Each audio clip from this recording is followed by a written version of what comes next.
had mentioned that the many different types of individuals and clients that you work with. So would you say that, addiction doesn't really care about what you do for a living?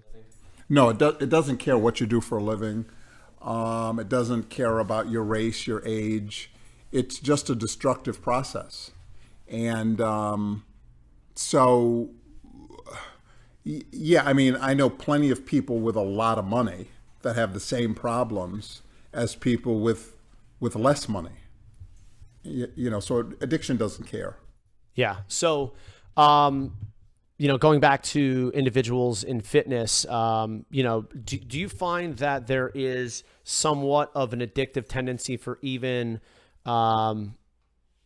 athletes or former athletes or individuals to become attached to training, working out, the way it feels, that kind of thing?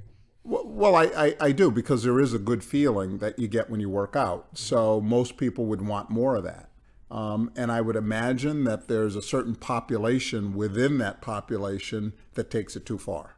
And is there any way that you can kind of see on the surface of, and I guess this goes to a more general idea of what addiction is how can you kind of tell relatively objectively of something that's a healthy benefit to your life versus something that starts to become an addiction?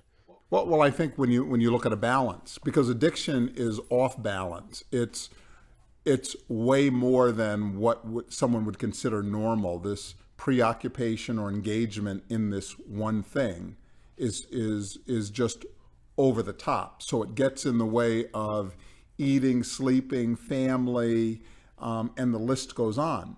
And we can also look at people who might be considered, I don't know that it's a medical term, but workaholics. That people who are just imbalanced around their work. And it's not because they have to work, other than the fact that they have to work because it's addiction. It's not because they're required to do more. They almost can't stop themselves.